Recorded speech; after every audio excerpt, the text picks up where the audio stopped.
শুকরিয়ার সাথে ধৈর্য ধরতে পারেন, আপনাকে সাপোর্ট আপনার রবই করবে। আপনি যখন চান তখন নয়, ওনার যখন ইচ্ছা তখন। ওনার সেই ইচ্ছাটা আসা পর্যন্ত, হুকুম আসা পর্যন্ত আপনাকে অপেক্ষা করতে হবে।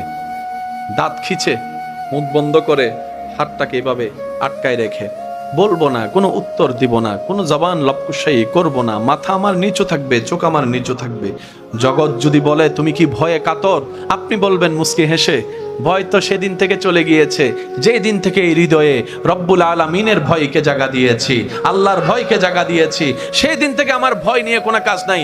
আর যে দিন থেকে আমার অন্তর বিশ্বাস করা শুরু করেছে সবকিছুর খালিক মালিক আল্লাহ, আমি সেই আল্লাহর বান্দা, আল্লাহ আমার দিকে রহমতের নজর দিয়েছেন, সেদিন থেকে আর আমি ভবিষ্যৎ নিয়েও টেনশন করি না, অতীত নিয়েও ভাবি না। আমার জীবন তরি রবের নামে ছেড়ে দিয়েছি, আমিও টেনশন ফ্রি হয়ে গিয়েছি। বলেন সুবহানাল্লাহ।